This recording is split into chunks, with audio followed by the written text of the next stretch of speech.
Welcome back to our deep dive. It's really easy to picture historically black colleges and universities, HBCUs, as maybe something from the mid-20th century, or perhaps the Civil Rights era. Mm-hmm. But the truth is, the roots go much, much deeper. We're talking about dozens and dozens of these vital institutions founded before 1950.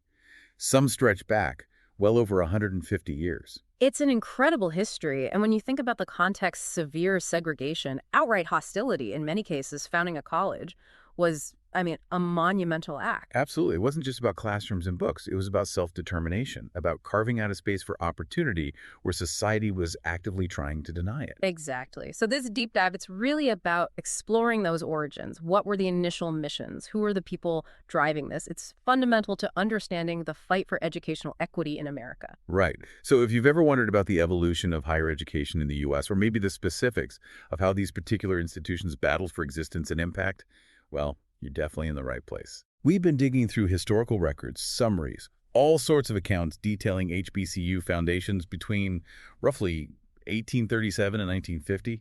It's a huge amount of information, really fascinating stuff. It really is. And our mission today, our goal, is to sort of unpack that. We want to uncover the diverse beginnings, the unique goals, those pivotal early years for a whole slew of these schools, and give you a real sense of this landscape. Sounds good. It's a rich story to tell. Okay, let's jump in. Where do we even begin? We have to start with the real pioneers, right? The ones established even before the Civil War. Absolutely. That period, say 1837 up to 1865, it's foundational. And what's really striking is that even before emancipation, you see these seeds being planted, often a mix of philanthropy and sheer aspiration from the Black community itself. So first up has to be Cheney University, Pennsylvania, 1837. Just think about that date for a second. Yeah, it's decades before the war. Decades. It's recognized as the very first institution of higher learning for African Americans in the U.S. It owes its existence to a Quaker philanthropist, Richard Humphreys.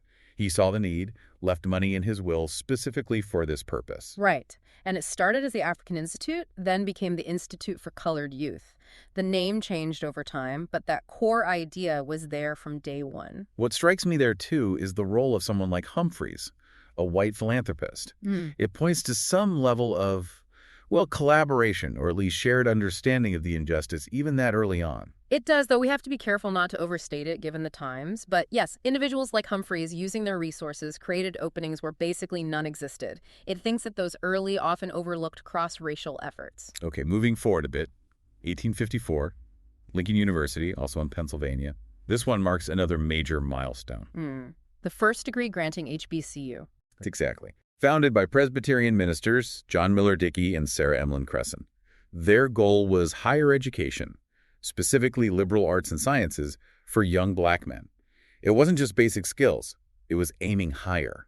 That's a critical distinction. Moving to degree granting status shows a shift, right? It's not just about literacy anymore. It's about developing intellectual leadership, providing an education on par with what was available to white students. A clear step up in ambition. Then, just 2 years later, 1856, we get Wilberforce University in Ohio. Wilberforce. Really significant. Why is that? What makes it stand out? Well, it's the oldest private HBCU continuously owned and operated by African Americans. That's key.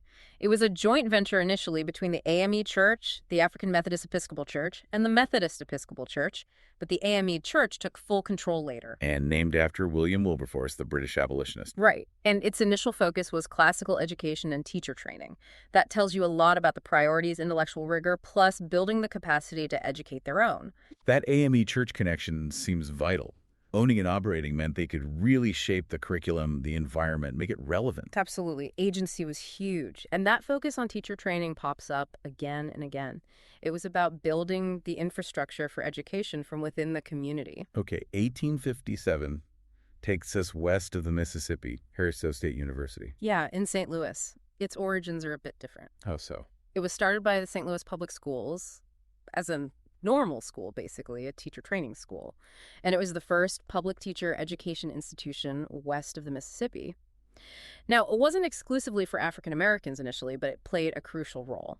So a public entity involved early on. That's interesting. It suggests some recognition, at least in St. Louis, of the need for trained teachers across the board. It does, and it shows this push for educational infrastructure wasn't just an East Coast thing. The question, of course, is how accessible it truly was for Black educators at the very start. Right. Then we get to the Civil War years. 1862, the beginnings of Lemoyne-Owen College in Memphis. Yes, started as Lincoln Chapel, an elementary school initially. Founded by the American Missionary Association, the AMA, their goal was pretty direct: educate freedmen and runaway slaves during the war. The AMA was incredibly active in the South, especially during and right after the war.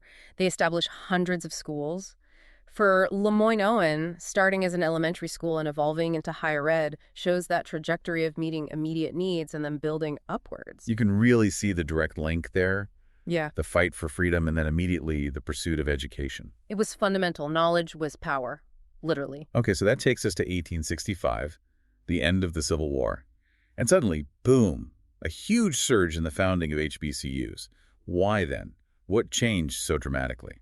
Well, emancipation is the obvious answer. Millions of people were newly free, and the thirst for education was overwhelming.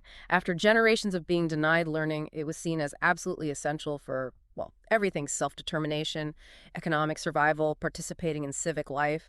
It was a powerful expression of freedom. Makes perfect sense. So who's leading this 1865 wave? Let's start with Bowie State University in Maryland. It's the state's oldest HBCU, and actually one of the 10 oldest in the whole country. And how did it start? As the Baltimore Normal School, again, that focus on teacher training, you see the pattern. Maryland needed Black teachers for its Black schools, and Bowie State stepped into that role right away. That teacher training focus. Mm-hmm. Why was it so consistently prioritized? Several reasons, really. One, the sheer numerical need for teachers in Black communities was enormous. Two, teaching was often one of the very few professional paths open to educated African Americans at the time. And maybe most importantly, training their own teachers meant communities could ensure education was culturally relevant, fostering pride, not just academics. Control over the narrative, in a way. Absolutely. Also in 1865, we have the roots of Clark Atlanta University. Now, the university itself formed from a merger later on, but the parent institution started here. Right. Atlanta University and Clark College, both trace back to 1865. And Atlanta University is particularly notable, isn't it? Yes, it was the first HBCU to award graduate degrees to African Americans. That's significant. Clark College, meanwhile, was founded by the Freedmen's Aid Society, focusing more on the undergraduate level. So right from 1865 in Atlanta, you have one institution aiming for graduate-level scholarship and another focused on undergraduate access. What does that tell us? It tells us the vision was broad even then. It wasn't just about basic literacy. There was an immediate understanding of the need for advanced scholarship, for leadership development at the highest levels, alongside the crucial work of providing foundational college education, a multi-pronged approach. Fascinating. And still in 1865, another huge one, Shaw University in Raleigh, North Carolina. Shaw has a massive claim to fame, the first HBCU founded in the South after the Civil War. Wow. Okay. Established as the Raleigh Theological Institute by the American Baptist Home Missionary Society. Right. And its early impact was staggering. They educated something like nearly 1,000 formerly enslaved people in just the first 4 years. Imagine the challenges, though, being the first in the post-war South. Oh, I can only imagine. Intense hostility, minimal resources, probably constant threats. Exactly. Building a safe learning space would have required immense courage from everyone involved: founders, teachers, students. It's hard to overstate the bravery that took. Incredible resilience. Okay, let's round out 1865 with Virginia Union University in Richmond. VUU was formed through merging earlier institutions, like the Richmond Theological Seminary, Its goal? to provide higher education in a specifically religious environment for the newly emancipated. We see this a lot, the strong connection to faith-based organizations. Yeah, that religious underpinning seems almost universal Mhm. in these early years. Why was that link so strong? Well, practically speaking, churches often had the only existing infrastructure, buildings, networks, some level of organization that the Black community could readily access or control. Plus, there was a powerful moral and spiritual dimension. Education and faith were seen as deeply intertwined paths to upliftment and liberation. The church was the center of life for many. Right, it provided a framework, a support system, when society offered little else. Precisely. Okay, so the Civil War ends and the floodgates open.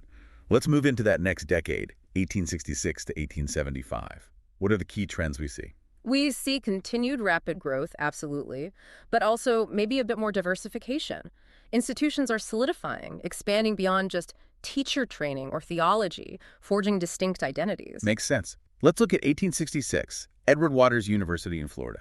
Founded by the AME Church. It holds the title of Florida's first HBCU. Specifically created to educate freedmen and their children, and that AME affiliation continues right to this day. It really highlights the long-term commitment of denominations like the AME Church. They weren't just starting schools, they were investing for generations. It provided stability and a guiding ethos. Also, 1866, very famous name, Fisk University in Nashville. Ah, Fisk, yes. Established to educate newly freed slaves, named for General Clinton B. Fisk of the Freedmen's Bureau. And it developed into a top-tier liberal arts institution. But everyone knows Fisk because of Fisk Jubilee Singers. Exactly. Their story is incredible in its own right. How important were groups like the Jubilee Singers for these early schools?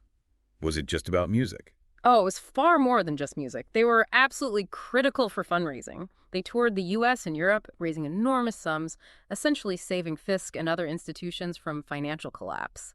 But they were also cultural ambassadors. How so? They introduced white audiences nationally and internationally to the dignity and artistry of Black spirituals and music. They challenged racist stereotypes and raised awareness about the very existence and purpose of these new colleges. They were powerful advocates. Wow. Fundraising, ambassadorship, cultural preservation, all through music. That's amazing. It really is. Okay, another 1866 founding, this one with a unique origin story.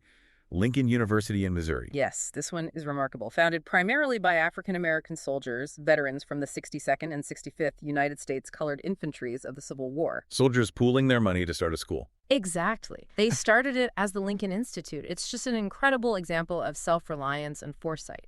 These men had fought for freedom, and then they immediately turned their attention to securing the intellectual tools needed to live as free citizens. That says so much about their understanding of what freedom truly meant. It wasn't just the absence of chains. Not at all. It was about empowerment, knowledge, opportunity.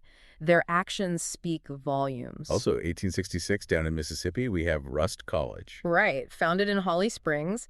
Interestingly, it was initially chartered as Shaw University. Wait, another Shaw University? Yes, that caused some confusion, understandably.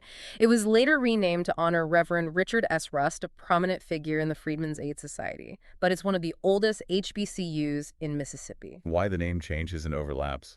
Was it common? It happened reasonably often in the early days. There was a relatively small pool of widely recognized names, abolitionists, supporters, religious leaders, that founders wanted to honor. As institutions grew, got new benefactors, or just wanted a unique identity, names would change. It was part of the evolution. Okay, 1867. This year seems incredibly busy for HBCU foundations. Just an explosion. It really was. Reconstruction was underway, and the push for education was intense. Let's start with Alabama State University. Its beginnings sound incredibly humble. Almost unbelievably so. Started in Marion, Alabama as the Lincoln Normal School, founded by 9 formerly enslaved men, known today as the Marion Nine. And how did they fund it? They raised just $500. That's it. An initial $500 pooled together by these 9 men to start a school. It's just a stunning example of grassroots determination. Absolutely inspiring. The commitment is just, wow. Yeah. Also, 1867, Barber Scotia College in North Carolina. Yes, formed eventually from the merger of Scotia Seminary and Barber Memorial College, established by the Presbyterian Church. And its initial focus was specific, right? Right. Yes, initially it was focused on educating African-American women, training women teachers, leaders for the community. It only became coeducational much later. So the Presbyterians saw educating women as a priority early on. What does that suggest? It suggests they recognized the absolutely crucial role women played in families, churches, community uplift. Educating women was seen as key to elevating the entire race. These women's seminaries offered opportunities that were desperately needed in a society that severely restricted options for Black women. Right. Fayetteville State University, also 1867, North Carolina again. Started as the Howard School, like many others, it eventually became a state-supported teacher training institution. That shift to state support, what drove that? Was it purely altruistic? Rarely purely altruistic. It was often a mix of factors. Growing political pressure from Black communities, a recognition by the state of the need for Black teachers, even in a segregated system, and sometimes federal incentives tied to education funding. But the funding was almost always unequal. State support for Black schools lagged far behind white institutions. It was a step, but often a small and grudging one. The separate but equal fallacy in action. Precisely. Okay. We absolutely cannot talk about 1867 without mentioning the giant. Howard University in Washington, D.C. No, you certainly cannot. Howard is unique. Founded directly by an act of the U.S. Congress, named for General Oliver O. Howard, head of the Freedmen's Bureau. That federal involvement is huge. It signaled, at least initially, a national-level commitment or acknowledgement of the need for higher education for African Americans. Its location in D.C. also gave it immediate prominence. And its mission was broad from the start. Liberal arts, sciences, professional schools later on. It aimed high. It really did, and it quickly became a hub for Black intellectuals and a leader in research and civil rights advocacy.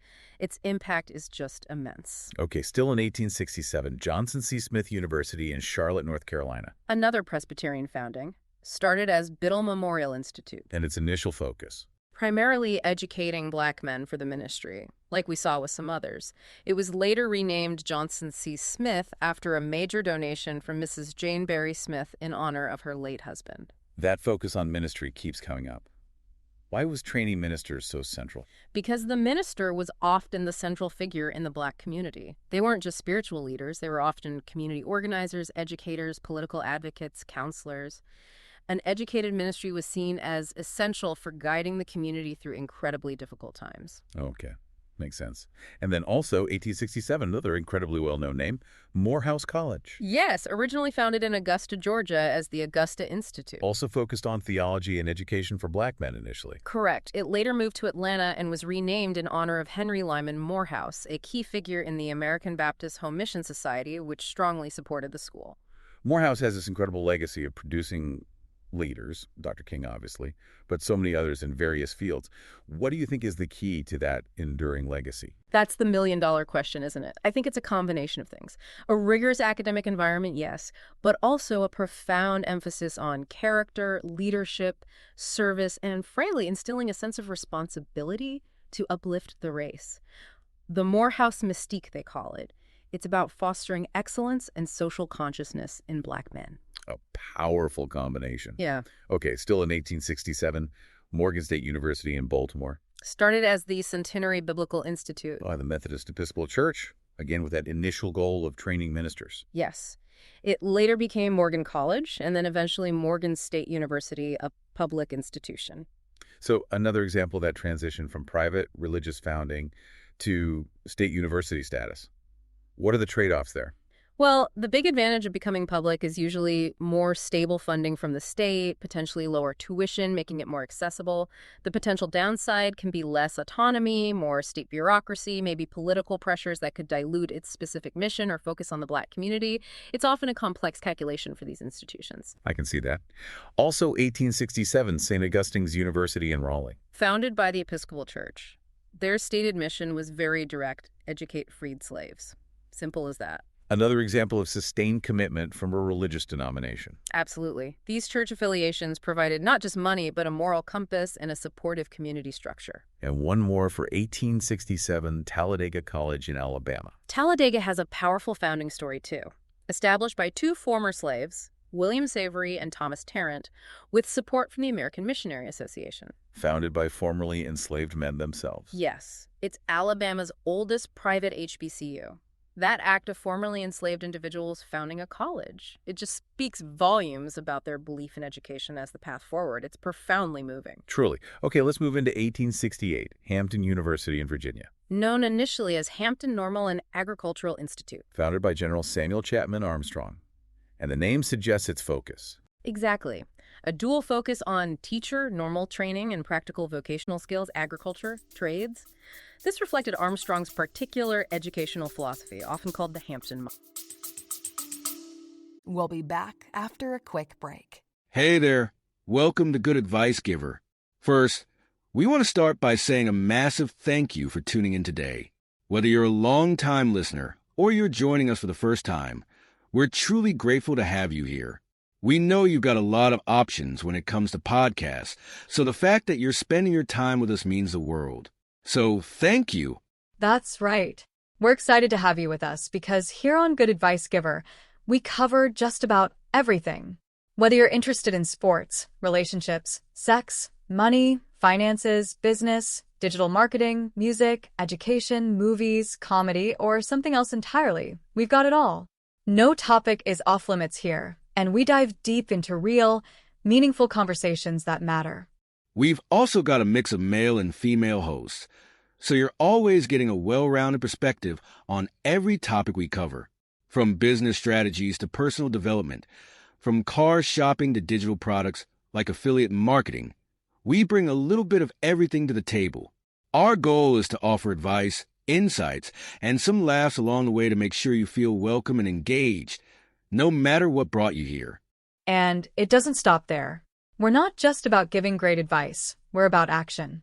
On this podcast, we even sell products and services we believe in, from affiliate marketing opportunities to cars and more. So whether you're looking to boost your business or find practical ways to improve your everyday life, you're in the right place. As always, we want you to stay connected with us. Be sure to download this episode so you can listen anytime, anywhere, whether you're commuting, working out, or just relaxing. And while you're at it, follow us on social media. We're on Instagram, Facebook, Twitter, you name it. That's the best way to stay in the loop for upcoming episodes, behind-the-scenes content, and even giveaways. And don't forget to subscribe to our YouTube channel. We're posting extra content there, including video podcasts and deep dive discussions you won't want to miss. Be sure to like, comment, and subscribe, and let us know what topics you want to hear more about. Lastly, check out the link below in the description for exclusive offers, resources, and more ways to connect with us. We're here for you, and we can't wait to bring you more valuable content. Thanks again for tuning in to Good Advice Giver. Let's get started. Why that emphasis on vocational training alongside academics? Was that common? It was a significant model, yes, though sometimes controversial. The idea was practical skills were essential for economic self-sufficiency for newly freed people. Agriculture and trades offered immediate pathways to earning a living. The debate was sometimes whether this emphasis came at the expense of a more rigorous liberal arts education. Ah, the Booker T. Washington versus W.E.B. Du Bois debate in miniature almost. In some ways, yes. It reflected different philosophies on the best path to racial upliftment. Okay, 1869, Claflin University in South Carolina. Founded by Methodist missionaries. Claflin has a really interesting distinction. What's that? It was the first university in South Carolina that was open to all students, regardless of race or gender, right from its founding. Wow, in 1869, South Carolina. That's incredibly progressive and frankly brave.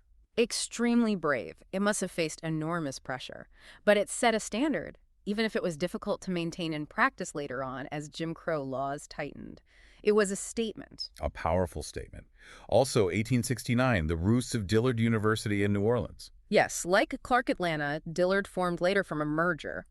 The predecessor institutions, Straight University and New Orleans University, both got their start around 1869, both with strong church affiliations.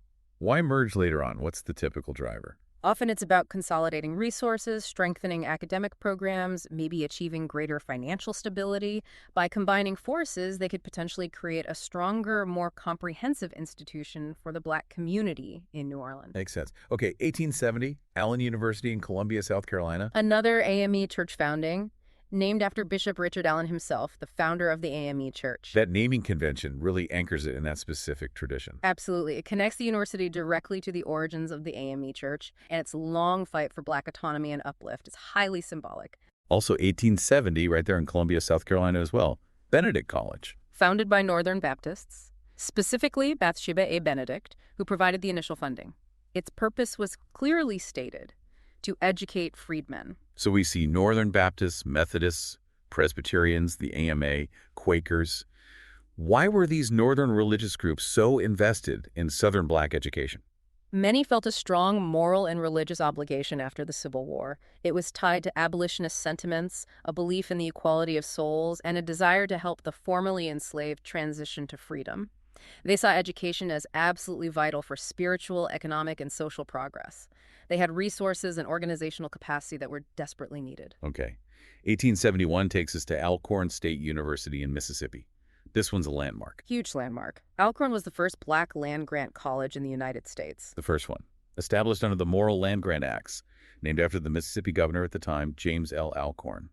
What did being a land-grant institution mean practically? It meant access to federal land and funding, specifically directed towards teaching agriculture, mechanical arts, engineering, and military science, alongside other studies. For Black communities in the agrarian South, this was potentially transformative. It provided public resources for practical education vital for economic development. But there's a catch. Right, always a catch. While the Second Morrill Act required states to either admit Black students to existing land-grant schools or establish separate ones, which is what usually happened, the funding for these Black land-grant institutions, the 1890s institutions as they're often called, was consistently and dramatically less than their white counterparts. Separate, but deeply unequal. So a crucial step, but still within that unequal system. Exactly. 1872, Paul Quinn College in Texas. Founded by AME church preachers, started in Austin, later moved to Waco, and now in Dallas, again focused on educating freed slaves and their children. The fact that it was preachers who founded it really highlights that integration of roles we talked about. Yes. Religious leaders were community leaders in almost every sense. They saw a need for education, and they took the initiative, often with very few resources beyond their faith and determination. Incredible. 1873 brings us the University of Arkansas at Pine Bluff. Started as Branch Normal College. As the name suggests, it was established as a branch of the main white Arkansas Industrial University, specifically for training Black teachers. Another example of the state creating a separate institution. Yes, it became a land-grant institution later under the 1890 Act, similar to Alcorn, but its origin as a branch underscores the segregated approach. Also, 1873, Bennett College in Greensboro, North Carolina. Bennett has an interesting history. It actually started as a coeducational institution. Oh, I know it now as a women's college. Right. It transitioned later in the 1920s to focus exclusively on the education of African-American women. It became one of only 2 HBCUs exclusively for women, along with Spelman. Why that shift? What led Bennett to focus solely on women? It likely reflected a specific vision about the need for a dedicated space to cultivate the leadership and intellectual potential of Black women. In a society rife with both racism and sexism, creating an environment tailored to their needs, free from the specific dynamics of coeducation at that time, was seen as crucial for empowerment. A space for them to thrive without those additional pressures. Exactly. Okay, rounding out this period, 1875, Alabama A&M University. Founded as the Colored Normal School at Huntsville. And the founder's story is remarkable. Who was it? Dr. William Hooper Council. A former slave himself, he became its first president. Former slave founding what would become a university. Yes. And he successfully lobbied for it to become a land-grant institution as well. His leadership and vision overcoming his own past under slavery is just another testament to the incredible drive behind these schools. Absolutely profound. So as we move past 1875 into the late 19th and early 20th century, say up to 1950, what changes do we see? We see continued founding, though perhaps the pace slows slightly compared to that immediate post-Reconstruction boom. We definitely see more state-supported institutions emerging, often growing out of normal schools or high schools. The land-grant movement continues to shape many HBCUs. And maybe a broadening of focus beyond just theology and teaching. Yes, more emphasis on liberal arts, sciences, and increasingly specific vocational and technical fields beyond the initial agricultural and mechanical focus of the land-grant schools.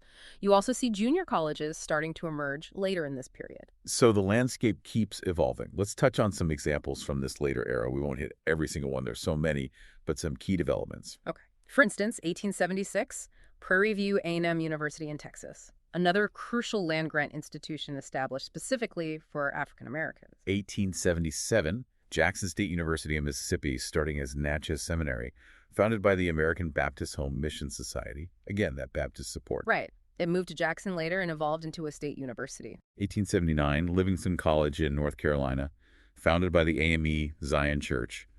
Another major Black denomination stepping up. And Payne College in Augusta, Georgia, 1882.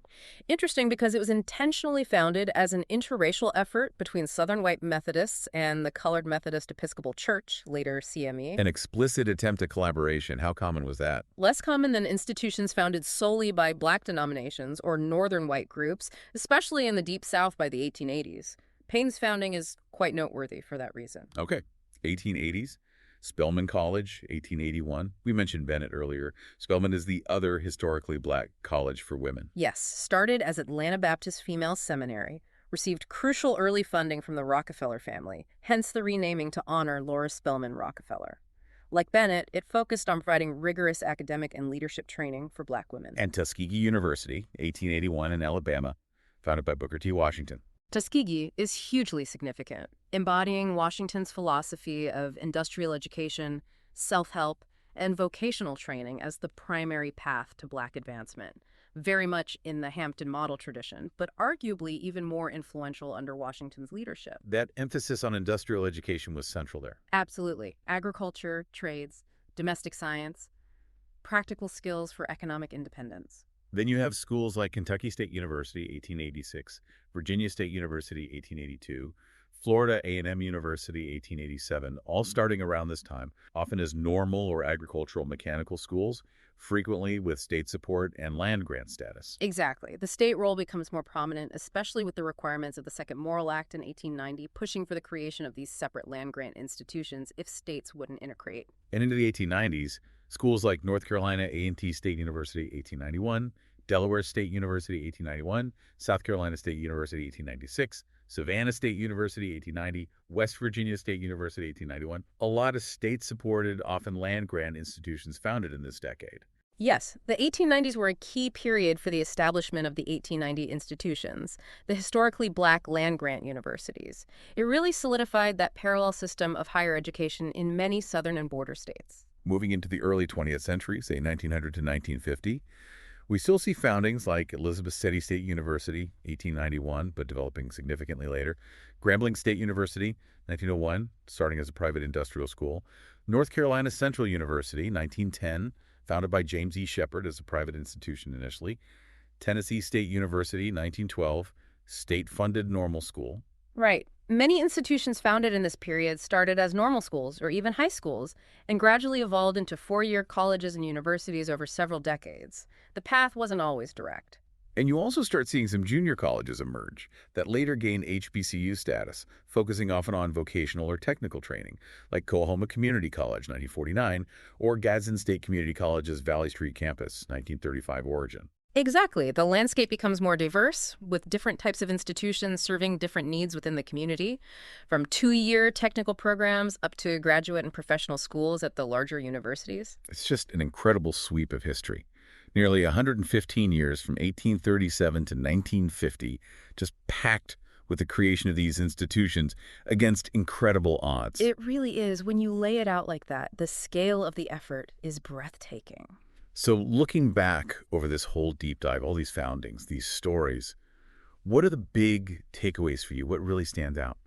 I think first, the sheer resilience and the unwavering belief in education within the Black community itself. From formerly enslaved individuals pooling pennies to soldiers founding schools to established churches making it a central mission, that internal drive is the core story. Yeah. Second, the absolutely critical role of allies and institutions, religious denominations, both Black and white, philanthropists, the federal government, however inconsistently, in providing resources and legitimacy when they were desperately needed. Right. It was often a combination of internal drive and external support. And third, the diversity of missions. Yes, teacher training and theology were crucial early on, but it quickly expanded to liberal arts, sciences, agriculture, trades, graduate studies, women's education. It was about building a comprehensive educational ecosystem. That diversity is key. It wasn't monolithic. And for you listening to this, maybe the aha moment is just realizing the depth and breadth of this history. It's not just a handful of famous names. It's a vast network built over generations, often in the face of unimaginable adversity. Absolutely. And understanding that history is crucial for appreciating the legacy. These institutions weren't just schools. They were incubators of leadership, engines of social mobility, preservers of culture, and vital centers for the civil rights movement and beyond. Their contribution to American society is profound. It truly is. Their continued existence and importance today is a direct link back to those founding principles. So, maybe the thought to leave you with is this. Considering these origins, born from struggle but fueled by an incredible vision for a better future through education, what does the continuing story of HBCUs tell us about the enduring power of knowledge and the ongoing work needed to achieve true equity in our society today? And how might the lessons from their founding inform how we think about access and opportunity in higher education for all students now? powerful questions to ponder. Their history is not just history, it's a living legacy with lessons for today. Today is your lucky day. Today is the day that our $3 website works for you, paying you directly to your PayPal daily. Imagine $3 ongoing continuous payments to your PayPal account. Imagine falling asleep and waking up to $300 in your PayPal account. How would this make you feel? How could this help you? What bills could you pay? What kind of fun could you have? What does that retirement look like now? All for a one-time payment of $3. This website is DFY done for you, fully built and completely hosted, and never stops collecting payments for you. You have spent $3 on coffee on a regular, but that coffee won't help you create multiple streams of income. Click the link below.